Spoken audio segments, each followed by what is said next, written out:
Assalamualaikum warahmatullahi wabarakatuh. Perkenalkan kami dari kelompok 1 angkatan 11. Kelompok kami coba akan berdiskusi ya tentang isu pelaksanaan dari penyelenggaraan pemerintah dalam upaya mewujudkan smart government. Sebelumnya kami akan memperkenalkan diri. Nama saya Ibnu Santoso, saya dari instansi RSUD Kabupaten Karawang sebagai perawat terampil. Ya, selanjutnya. Perkenalkan, nama saya Jelani dari instansi RSUD Kabupaten Karawang sebagai perawat terampil. Perkenalkan, nama saya Irawan Ridho Laksono dari instansi Satpol PP. Perkenalkan, nama saya Indra Lesmana dari instansi Satuan Polisi Pamong Praja Kabupaten Karawang. Izin share screen ya, Bang. Silakan. Ya, ini teman-teman, saya dapat artikelnya dari internet tentang penandatanganan MOU kesepakatan Pemkab Karawang dan Kota Bekasi dengan Kota Tangerang terkait Smart City nih. Karena kan kita tahu ya, Smart City ini kan lagi sebagai isu nasional ya, akan diterapkan di kabupaten-kabupaten sehingga pelayanan publik itu menjadi maksimal. Contohnya Kota Bekasi ya udah menerapkan yang namanya POT atau pengaduan online terpadu. Jadi masyarakat dari Bekasi itu bisa melaporkan terkait masalah-masalah yang ada di lingkungannya sehingga cepat tertangani. Dari Pemkot Tangerang juga udah berpengalamannya di Smart City ini karena sudah mendapat penghargaan dari Kemenpan RB terkait dengan top 99 inovasi ya tentang layanan publik, di mana dari Pemkot Tangerang ini sudah memiliki yang namanya TLR atau Tangerang Lab Room. Di situ mereka mempunyai kayak ruang kendali dari Smart City itu sendiri. Untuk penandatanganan ini sangat bagus ya karena dari Kabupaten Karawang ini bisa belajar terkait dengan pelaksanaan dari Smart City ini. Karena dari Kabupaten Karawang kan belum menerapkan Smart City ini ya, masih belum maksimal dalam menerapkan Smart City ini.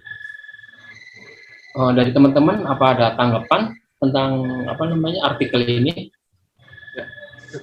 Tanya Bang, sejak kapan Kabupaten Tangerang mengadopsi Smart City ya? Yang saya baca dan cari tahu di internet sih sejak tahun 2016 ya, karena berarti sudah berjalan sekitar 6 tahun Pemkot Tangerang sudah menjalankan Smart City ini, jadi mereka sudah berpengalaman. Terkait dengan itu mereka juga sudah mempunyai ini ya, Tangerang Lab Room dan sejalan dengan visi Tangerang yaitu Live. Live itu apa sih sebetulnya? Baik, akronim dari Livable, Investable, Visible, dan ICT berbasis teknologi informasi dan komunikasi yang menjadikan sistem kerja pegawai dan pelayanan masyarakat menjadi lebih cepat, efisien. Sejak tahun berapa Kabupaten Karawang mengadopsi? Mas, sorry ini apa namanya gangguan sinyal tadi. Nggak apa-apa. Oh, nggak apa-apa, Mas. Kedengeran kok, nggak apa-apa. Kedengeran. Lanjutin. Sejak tahun berapa Kabupaten Karawang mengadopsi konsep Smart City? Kabupaten Karawang tuh pada tahun 2018 ya, penandatanganan MOU dengan Pemkot Tangerang ya, yang sudah menerapkan e-governance. Kira-kira yang dicontoh Kabupaten Karawang terhadap Pemkot Tangerang itu apa aja ya aplikasinya ya? Akan mereplikasi beberapa aplikasi dari Pemkot Tangerang seperti aplikasi Sigap, Sikda, dan aplikasi Laksa. Ada beberapa upaya penginventarisasian konsep Smart City di Karawang ya, Abang-abang?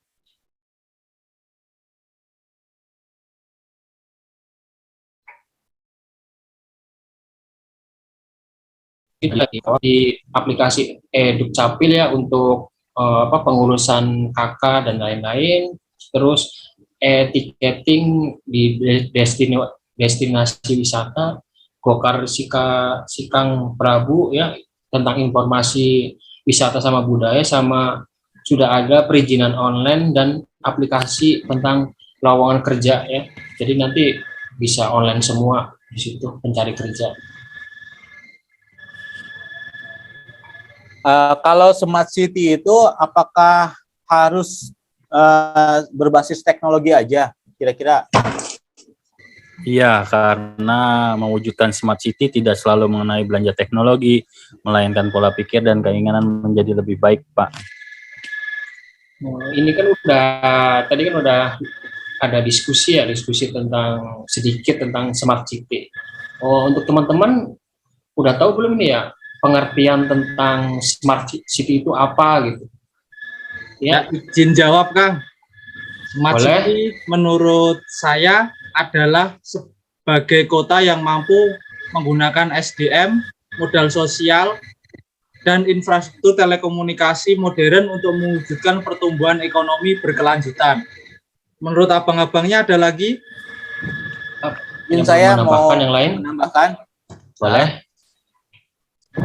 Smart city itu merupakan sebuah konsep penataan kota yang mengintegrasikan wilayah kota dengan teknologi informasi dan komunikasi dalam tata kelola yang bertujuan untuk menciptakan perencanaan dan pengembangan kota yang layak huni, modern, serta meningkatkan produktivitas daerah dan daya saing ekonomi. Perkembangan teknologi yang semakin canggih membuat konsep smart tidak hanya diterapkan hanya pada perangkat saja, namun diterapkan juga pada berbagai sistem dan tatanan. Konsep smart city merupakan konsep yang mengatur suatu tatanan kota agar dapat berperan untuk memudahkan masyarakat dalam mendapatkan informasi secara cepat, tepat, dan real time. Itu aja sih. Mungkin ada yang lain menambahkan? Baik, bagi saya smart city adalah suatu konsep pengembangan sebuah kota dengan menerapkan dan mengimplementasikan teknologi secara inovatif, efisien, dan efektif yang diterapkan sebagai sebuah interaksi yang kompleks di antara berbagai sistem yang ada di dalamnya, sehingga meningkatkan pelayanan pemerintah dan mewujudkan kualitas masyarakat yang lebih baik. Ada yang bisa menambahkan mungkin Mas Ibnu? Boleh. Iya, saya setuju ya dengan dengan pendapat dari teman-teman. Saya coba akan menambahkan aja. Mungkin sederhananya sih gini ya. Kalau smart city itu sebuah konsep kayak kita tuh menerapkan kota cerdas dengan memanfaatkan kayak teknologi sama komunikasi. Jadi itu tuh kayak kita membuat aplikasi biar masyarakat itu untuk mudah melaporkan atau mengurus perizinan dalam satu aplikasi misalkan kayak gitu. Terus dalam smart city ini kan ada 4 pilar sih yang harus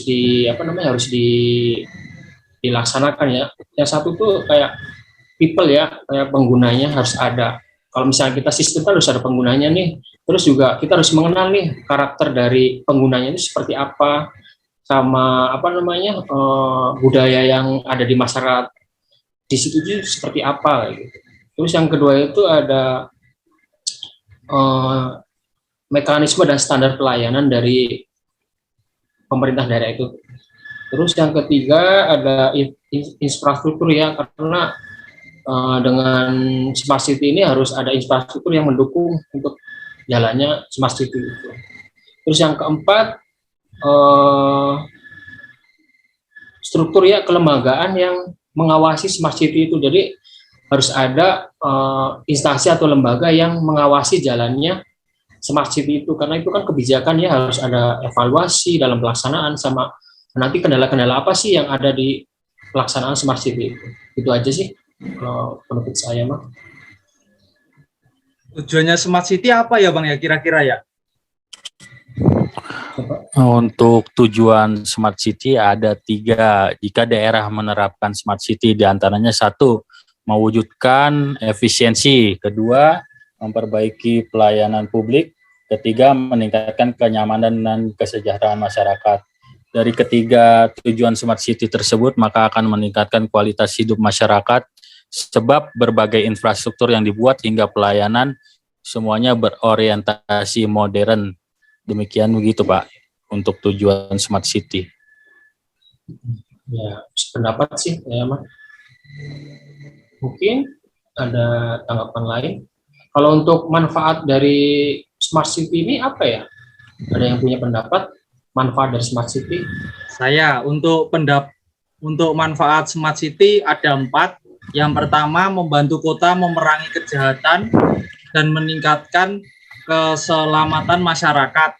Teknologi bukan solusi instan untuk memerangi kejahatan, tapi lembaga penegak hukum dapat menggunakan data yang sudah terkumpul untuk melihat pola kejahatan dan mengantisipasi kejadian berulang di masa depan. Yang kedua, mempercepat mobilitas. Kota yang berhasil memudahkan mobilitas sehari-hari memiliki potensi untuk memangkas waktu perjalanan. Yang ketiga, membantu menjaga kesehatan masyarakat. Aplikasi kesehatan yang memungkinkan pasien melakukan telekonsultasi dengan dokter dapat membantu pasien mencegah dan mengobati penyakit, serta memantau kondisi pasien dari jarak jauh secara online. Yang keempat, menghadirkan lingkungan yang lebih bersih dan berkelanjutan. Contohnya bisa dilihat dari sensor kualitas udara. Sensor ini tidak langsung mengatasi penyebab polusi, tetapi dapat mengidentifikasi sumber agar tahu tindakan pemulihan apa yang harus dilakukan. Tadi kan udah ini ya, udah penjelasan juga udah, terus definisi, tujuan, sama manfaat kan juga udah dijabarkan sama teman-teman ya. Terus kan pasti untuk kendala pasti ada ya, untuk tantangan yang dihadapi. Untuk tantangan yang dihadapi itu pasti ada dalam pelaksanaan atau pembuatan Smart City ini. Gimana teman-teman? Ada yang bisa memberi pendapat apa sih tantangan-tantangan yang pasti dihadapi secara singkat aja biar kita tuh kayak tahu gitu gambaran besarnya gitu. Baik, saya coba paparkan juga ya.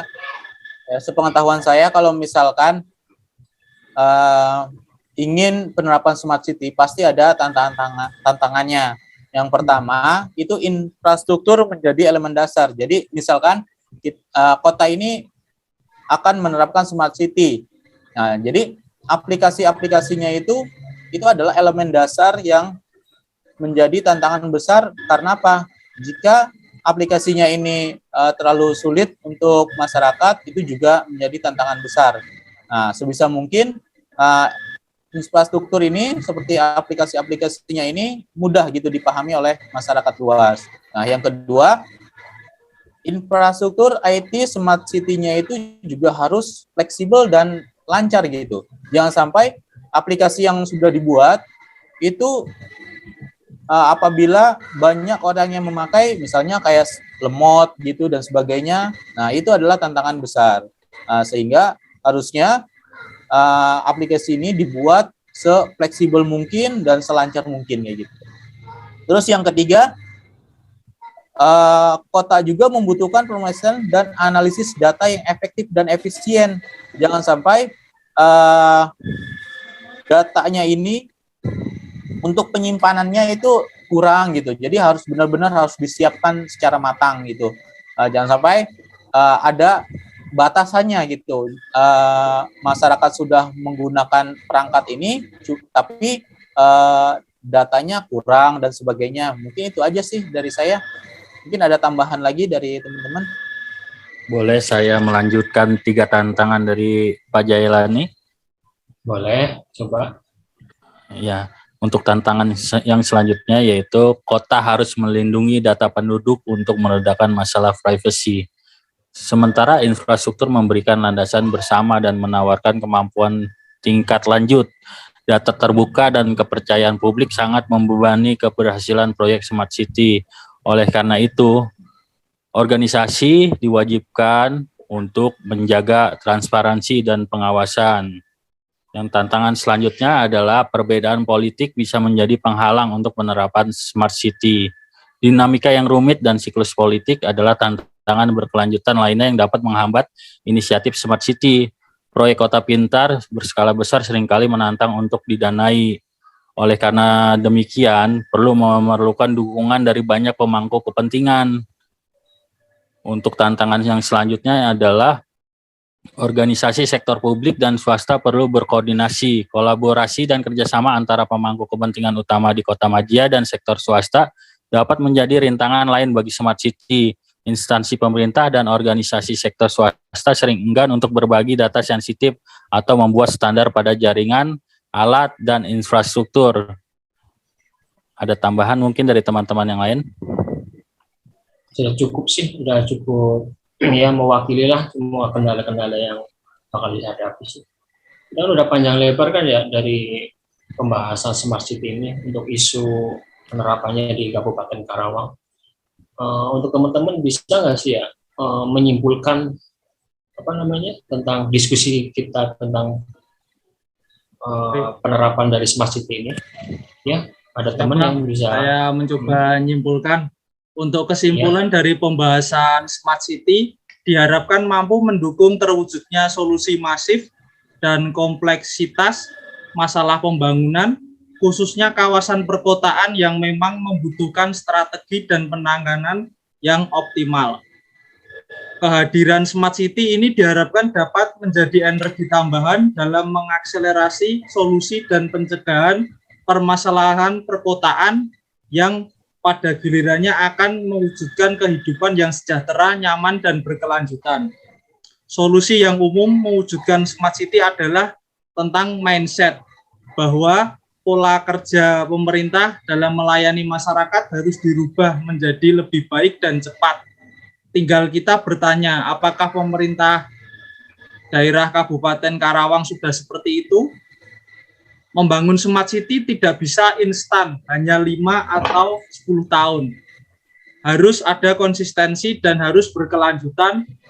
Hal ini yang kemudian menjadi masalah besar, karena pada umumnya begitu kepala daerah atau kepala dinas berganti, maka fokus kebijakan juga ikut berubah. Kondisi seperti ini yang membuat Kota Karawang akhirnya tidak berwujud apa-apa, hanya meneruskan wujud sejarah masa lalunya sebagai kota agraris dan kota industri. Cukup sekian dari kelompok kami mengenai Smart City. Kurang lebihnya mohon maaf. Wassalamualaikum warahmatullahi wabarakatuh. Waalaikumsalam. Dadah dulu. Assalamualaikum warahmatullahi wabarakatuh. Dadah. Terima kasih. Makasih. Terima kasih.